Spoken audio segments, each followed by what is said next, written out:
George St. Pierre, Alexander Volkanovski, Tyson Fury. What do these three men all have in common? They're at the top of their game and they're clean shaved, and you could be too with Manscaped. The MMASucka podcast is happy to announce that we are now sponsored by Manscaped, and you can get a massive 20% off and free worldwide shipping with the code SUCKA at checkout. Now, a little bit about Manscaped. Manscaped is the best in men's below the waist grooming, offering precision engineering tools for your family jewels. With Valentine's Day just around the corner, there's no better time to invest in the all-new Performance Package 5.0 Ultra, designed to elevate your grooming game. As part of the Performance Package, we have the Lawnmower 5.0 Ultra, which I've been lucky enough to get my hands on, and it is a quality bit of kit. Quality bit of kit. The electric trimmer features skin-safe technology, making it harder for you to nick yourself than it would be to land on prime Anderson Silver. It also comes with their brightest ever LED spotlight yet. It's brighter than the lights of the UFC. I mean, come on, guys, check this out. Got that? Look at that bright light. Brighter than the lights of the UFC, I'm telling you. On top of that, it's also waterproof, making shower shaves an absolute breeze. But that's not everything. This package also features the Weed Whacker 2.0 nose hair trimmer, Manscaped's liquid formulations, and two free goodies. The Shed travel bag, which I've been, again, lucky enough to get my hands on, and Boxers 2.0, because let's be honest, guys, comfort is king. And for those of you that want the sculptured Roy Nelson-esque beard, Manscaped brings you the Beard Hedge Pro Kit, designed to shape your scruff effortlessly. It sculpts the cheek lines and maintains the beard style to give you the suave look for every single occasion, especially those romantic occasions with Valentine's Day coming up. Join 10 million, let that sink in, 10 million men worldwide who trust Manscaped with our exclusive offer. Go to manscaped.com to bag 20% off with the code SUCKER. Is that enough? No? Throw in free worldwide shipping. Like I said, head over to Manscaped. Head over to manscaped.com. Use the code SUCKA, that's SUCKA at checkout for 20% off and free worldwide shipping. Thank me later. Your balls will thank you.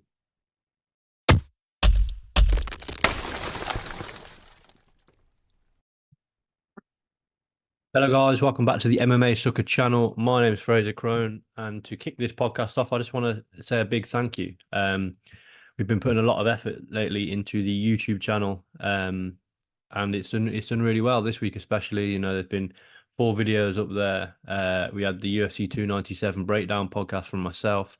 That did really well. I had the reaction video that I recorded and released about Kayla Harrison signing for the UFC and competing at UFC 300, which did much better than I ever thought it would, to be honest. I'm going to be looking at doing a lot more of these kind of reaction videos in the coming months and when things pop up. The issue is I haven't been in my normal setup for a couple of months now. I've been around and about and had to try, kind of fit in recording the podcast as and when I can. But going forward in the next couple of weeks, next few months, hopefully I'll have a more sort of structured setup to my to the podcasting space that I use, and I can record a lot more of these reaction podcasts and get them up quickly. We also had Jeremy Brand release 3 questions with the president, episode 1, about Battlefield Fight League, I think it is. Correct me if I'm wrong on that one. I apologize if I'm wrong on that one. And I had my own interview that I recorded a few weeks ago with Melissa No Mess Mullins. We spoke about some secrets of the UFC PI, her upcoming fight on UFC on ESPN Plus 100, and also what our plans are for 2024. So, like I said, that's done really well as well. So, like I said, I just want to say thank you, guys.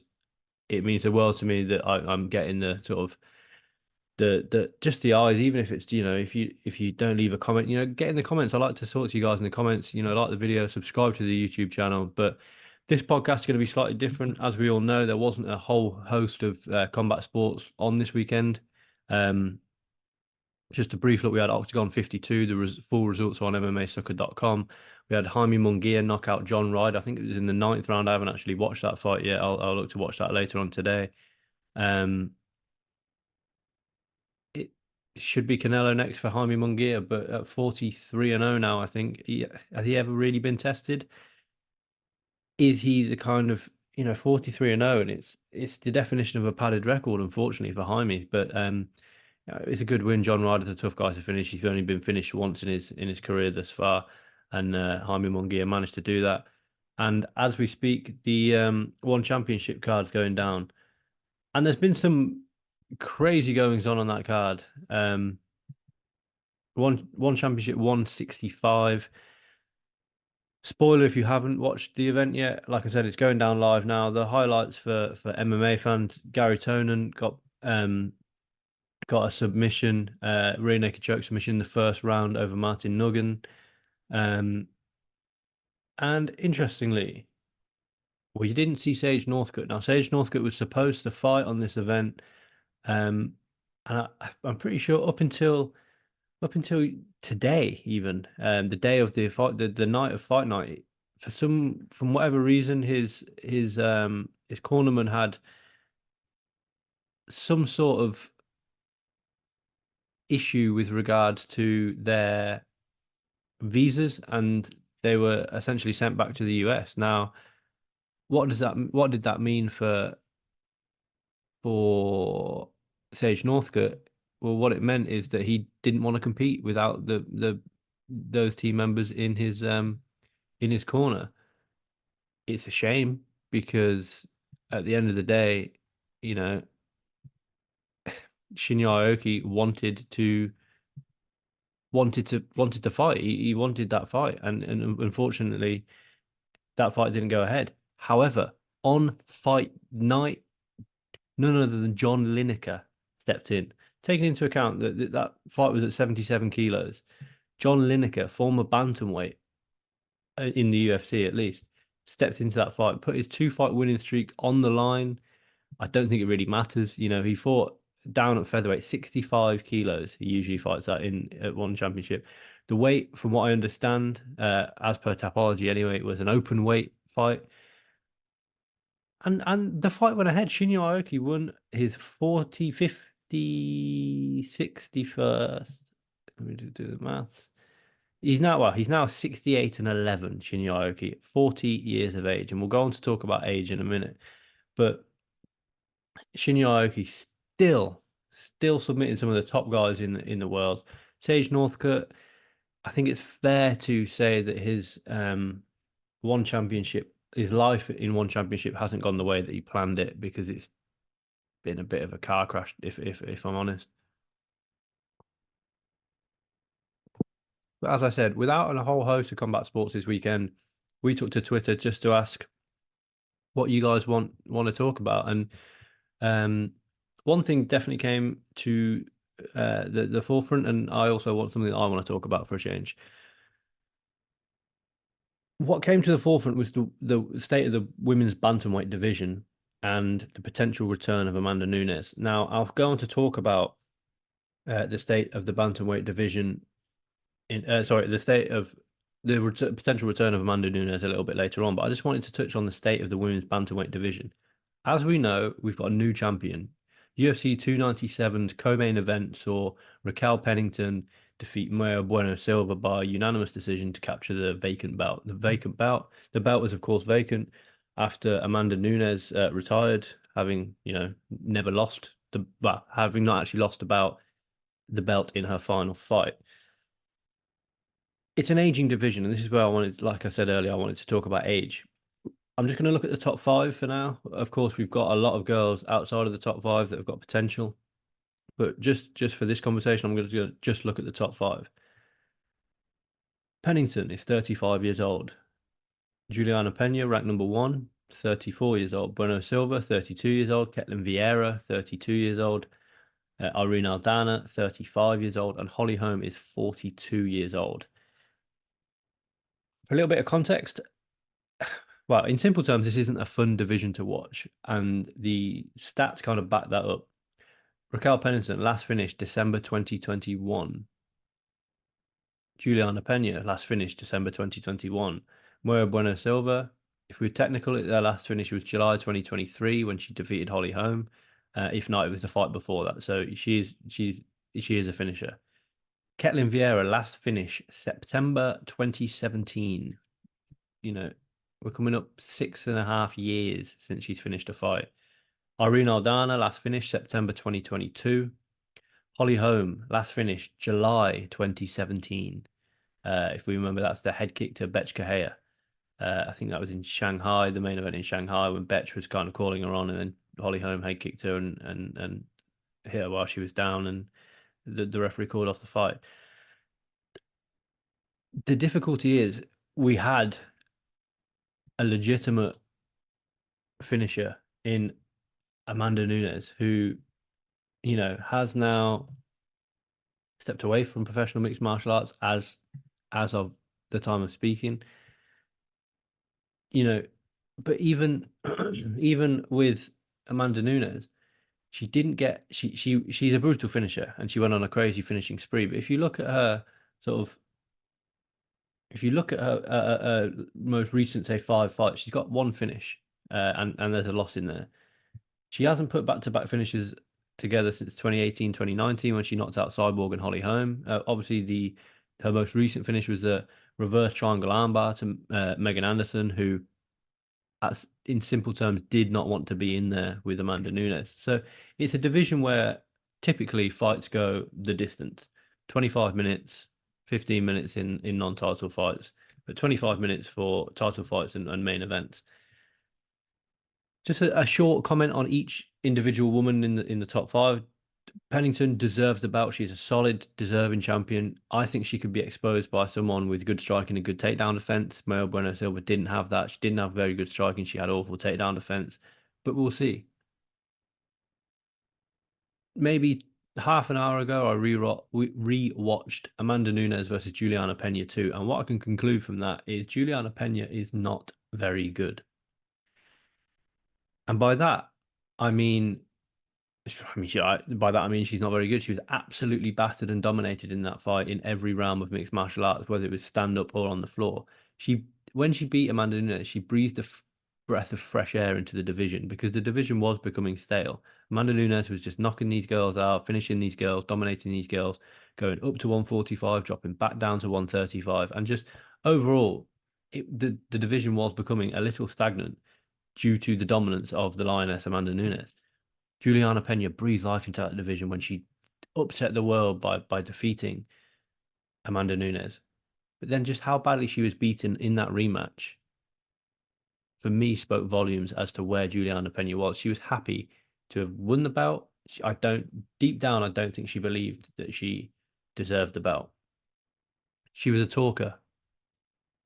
And she still is. She still is a talker. And that's why I was excited to see a fight and the build-up between Bueno Silva and Pena had Bueno Silva won the fight. She didn't. It'll be Pennington versus Pena next, as per Dana White. And that kind of is what it is. I'm not interested in that because although Juliana Pena is a talker, no one believes what she says after how badly she was beaten in that rematch with Amanda Nunes. There does have to be an asterisk next to the Amanda Nunes loss, of course, because Amanda Nunes is who she is. Is Juliana Pena just the best of the rest? It's hard to tell. Bueno Silva, I think, just needs to rebuild after being exposed by Pennington for being quite one-dimensional. I think she showed a little bit of disrespect to Pennington, didn't really take her seriously, hence why she gassed out. Ketlin Vieira, for me, is a strange one. She's ranked number 3 in the division at the moment. She looked very good early on in her UFC career, but I think that knockout from Irene Aldana really changed the way that she kind of saw herself. She was on the brink of a title shot, and she lost to Irene Aldana, and she was on the brink of a title shot again potentially, and she lost to Raquel Pennington via split decision. For me, Ketlin Vieira, when she's losing a fight, she doesn't know how to change up her game plan and win a fight and mix it up and try and win a fight. And along with Holly Holm, she's not a finisher. September 2017 is the last time she finished a fight. She needs to work on that. She needs to work on her power. She needs to work on her timing. She needs to start finishing fights. Even if it's on the ground, she needs to start finishing fights. Irene Aldana is an anomaly in this top five, I feel, because for me, I think she's a future champion. I think she's championship material. I think she's really, really good. She was just exposed badly to being caught in the headlights against Amanda Nunes back in June. She rebounded with a Fight of the Year contender against Cara Rosa, yes, but she needs to now put another win together and another win together and keep that momentum going. And I think she can do that. And I do, like I said, I do see her as a future champion. But she was caught in the headlights against Amanda Nunes, as we said. And Holly Holm, I spoke about Holly Holm on my Kayla Harrison announcement video. We don't know. We don't know about Holly Holm anymore. It's a real difficult one for me because Holly Holm, a lot of people don't like her, and the reaction to her competing on UFC 300 hasn't been great, to be honest. And that's because of her fighting style. She kind of, she got she got the shot at Ronda Rousey off two wins in the UFC, both of which went to a decision. Raquel Pennington being one of them. Ronda Rousey, she obviously head kicked her, knockout of the night, knockout of the year, I think voted that year. But that was almost 8 years ago now. Since then, she's finished one fight. The issue is that she's a boxer turned kickboxer, now turned grappler. She's never been, for me anyway, a really well-rounded mixed martial artist, Holly Holm. And I think it's going to be a fascinating fight between her and Kayla Harrison at UFC 300 because of the fact that she's now turned into a grappler. Is she going to try and revert back to being a striker and be using that in and out movement? But with the greatest respect, at 42, has she still got that in the tank? I don't know. I don't know. I can't say for sure. I'm just going to pull up the rankings here because as I speak, you've got number six. There's some girls that you just can never see getting a title shot, even if they put two or three good wins together. Pani Kianzad, can't see her ever getting a title shot. Yana Santos, can't see her ever getting a title shot. Come back to Misha Tate in a second. Cara Rosa, maybe Macy Chiasson and Norma Dumont, but Julia Avila, Jocelyn Nunes, Chelsea Chandler, all of these girls will never get a title shot. Someone that I do think, and I'm not just saying this because I dropped the interview with her this week, Melissa Dixon's now ranked, Melissa Mullins, sorry, Melissa Dixon on the UFC rankings, but Melissa Mullins is now ranked number 15. She's undefeated. I think she's 6 or 7-0 now, Mullins. I think with a couple of good wins, she could put herself in that title picture. But I think the next girl to potentially get a title shot,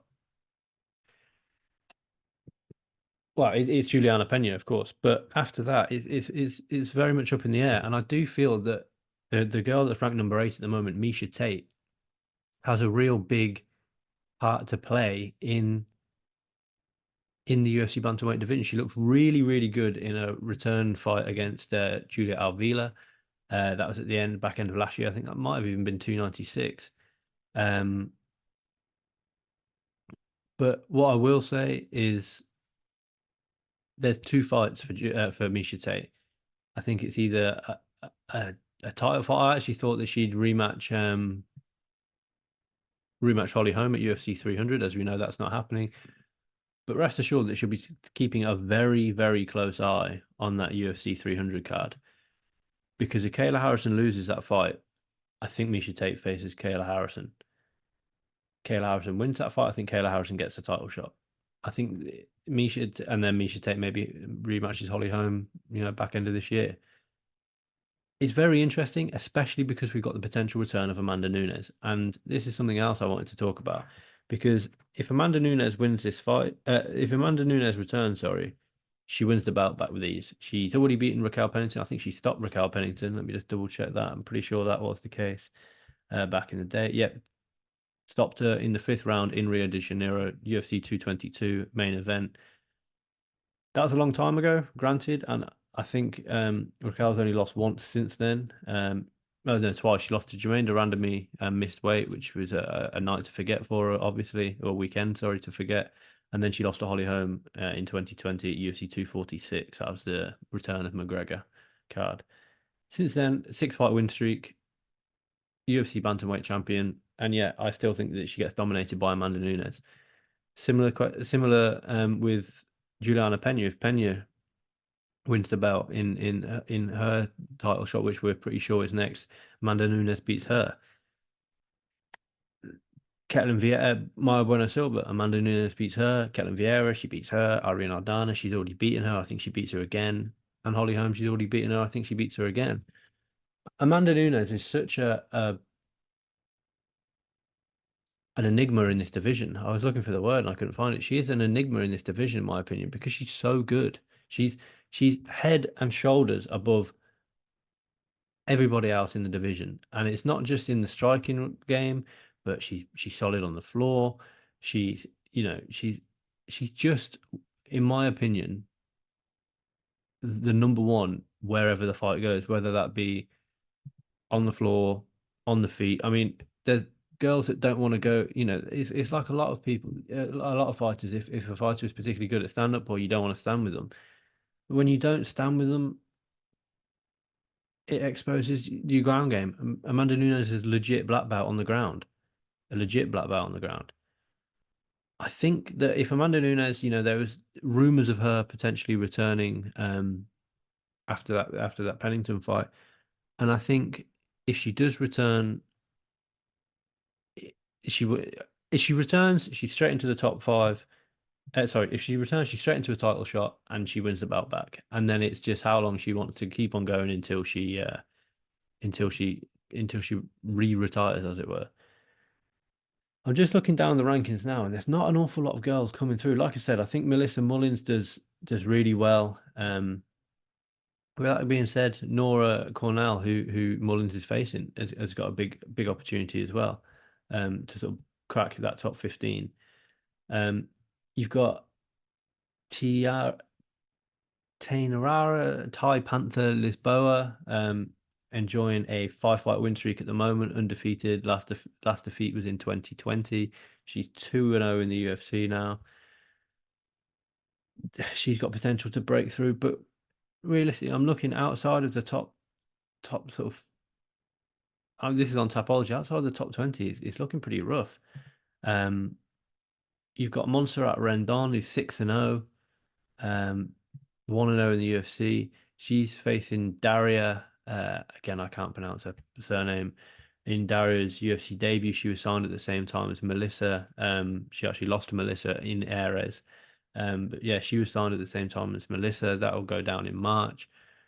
Maybe one of those girls breaks through. But like I said, there's not the huge name for a start. You've got people like Paddy Pimblett in the lightweight division who will break through and hopefully one day make the top 15, and it will go well for them. There's not that in the bantamweight division, and like I said, I think a lot of it rests on that UFC 300 card, which actually takes me on really well to the UFC 300 card. This is really one, guys, where I want you to get in the comments, whether it be on Spotify, Apple Podcasts, YouTube. What do you guys think about UFC 300 so far? Because the UFC released an image this week say, here's how UFC 300 is shaping up so far, with a little flame emoji. And what they've essentially got is the undercard is Jessica Andrade versus Marina Rodriguez, just announced strawweight bout. You've got the featherweight bout between Sadiq Youssef and Diego Lopez, which is a banger. Middleweight bout between Bo Nickel and Cody Brundage. Lightweight bout between Bobby Green and Jim Miller. The women's bantamweight bout, as we were talking about, Holly Holm and Kayla Harrison. Then there's a different picture, so it's potentially, there's still some of these fights to be dropped from the main card, as it were. But you've got Devison Figueiredo versus Cody Garbrandt at bantamweight. Featherweight, former bantamweight champion Aljamain Sterling versus Calvin Kattar. The light heavyweight bout between former champion Jiri Prochazka and Alexander Rakic. A lightweight, I'm pretty sure this is 5 rounds. Number one contenders fight between Charles Oliveira and Arman Tsarukyan. World title fight, for the women's strawweight bout between Yang Xiaonan and Zhang Weili. You've got the BMF title bout between Max Holloway and Justin Gaethje, and the UFC are claiming that there's still a main event to be added. What do you guys think about that event? Because I think that it's phenomenal. I really do think that it's a phenomenal event. I'm skeptical as to how the fight night cards and the pay-per-view cards further down the line might look, but we'll see. we'll see how they look. You know, you're using up a lot of your big stars in your Oliveira's, your Prochazka, Qatar, Figueiredo. These guys, you know, pretty much all of these, aside from maybe the Bo Nickel fight, could be fight night headliners. Realistically, you know, Jessica Andrade and Marina Rodriguez, both of them have headlined before. Sadiq Youssef has headlined before. Bobby Green has headlined before. Holly Holm has obviously headlined pay-per-views before, along with the introduction of Kayla Harrison. Obviously, Figueiredo headlined pay-per-views, as has Garbrandt. Same with Sterling. Qatar has also headlined fight nights. Rakic, Prochazka, Oliveira, Sarukian, Yan, Zhang, Holloway, and Gaethje, and we've still got the main event to be added. I thought there'd be Tom Aspinall versus Alex Pereira. It doesn't look like that's probably going to happen. The understanding is that there's the understanding is that it's going to be Leon Edwards versus Bilal Muhammad. I'm not sure if that's a big enough fight to get fans really excited for UFC 300. I love both guys. I really do. I like the fighting style of Leon Edwards. I think the grinding and the transformation in Bilal Muhammad has been really good. It's not a UFC 300 main event. UFC 200's main event wasn't a UFC 200 main event. That was circumstances that have led to that, as it were. But what I would say is that, you know, 1 second. My bad. I'm just writing down some timing so I can include them in the YouTube video. I've heard a rumor, and it is at the moment just a rumor, that there's going to be 2 title bouts added to this fight. And we're going to have almost like a light welterweight title fight in the introduction of the 165-pound division between Conor McGregor and Michael Chandler. And that Leon Edwards is still going to face Bilal Muhammad for the welterweight title, but that's going to be at 175. I'd be all over that. You put the Leon Edwards Bilal fight as a co-main, and obviously McGregor headlines. That is what they need for UFC 300, and I think that would be an absolutely phenomenal. I don't know what they call the division. Like I said, maybe light welterweight, maybe super lightweight. That's what the UFC need, because at the moment, I think the general gist that I'm getting on kind of Twitter, and I know that we can't take an awful lot from Twitter, but the general gist that I'm getting from Twitter and Instagram and whatnot is that this is not an amazing card. I personally think it is, but there is some skepticism in there, of course. Right, I'm going to go on to talk about the UFC briefly this weekend, because as you guys know now, that I never like to I prefer to break down a fight night after, or a pay-per-view after, rather than before. But I'll, of course, pass comment on all the on the fight card this weekend. We're back in the Apex again. We're back in the Apex again. But it is what it is. Roman Dolidze takes on Nasruddin Imanov at middleweight.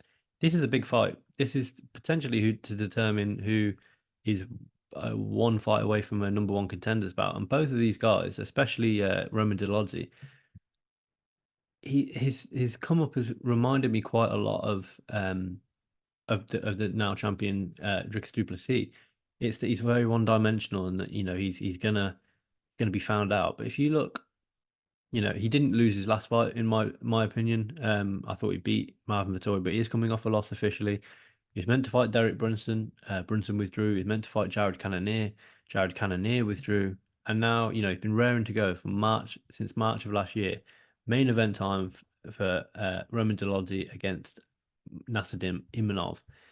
Imanov, as we know, last January competed up at light heavyweight against Sean Strickland. Well, not even light heavy. I think it was a catchweight bout of 195 or 200 pounds or something like that. But he lost the fight on against Sean Strickland, which is a loss that, to be honest, aged pretty well after Sean Strickland went on to win the belt. He was then he then fought Chris Curtis in June, clash ahead, no contest. None of these guys are coming off a win, but I still think it's going to be a phenomenal fight. As is the co-main event, guaranteed fireworks. Renato Moicano versus Drew Dober. That goes down in the co-main event. These guys are really fighting for that kind of lightweight, best of the rest kind of spot. Muslim Salikov takes on Randy Brown in what promises to be a really exciting striking battle. Natalia Silva takes on Vivian Araujo. Araujo, obviously, she kind of almost got there, but but didn't. She beat Jennifer Meyer last time out, so that was a big win. Undefeated Ali Skaba Kavit, the Black Wolf. Russian names are killing me. It returns Molly McCann down at strawweight, trying to rekindle her career down at strawweight. It's going to be extremely interesting. Got Julia Stolarenko on here. We've got Blake Builder on here. And we've got Thomas Peterson versus Jamal Pogues on here. It's not a bad fight night card. And we've also got 17-0 flyweight, I think it is. Yeah, flyweight contender Azat Maxim. Definitely want to keep an eye out for. From Kazakhstan, we know about Rakhmonov. We know about Rakhmonov. Like, it's is it the Kazakh time? Who knows? But elsewhere in the world of combat sports this weekend, I'm just looking on Tapology now. The only thing that they're really highlighting is the return of Conor Benn again.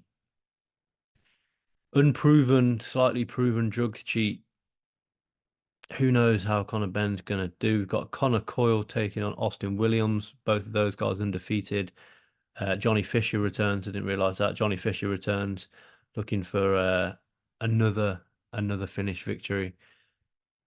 But that's kind of it for this week's show, guys. Like I said, it was always going to be a shorter one with nothing to review. Gave you a little bit of UFC women's bantamweight action, a little bit of UFC 300.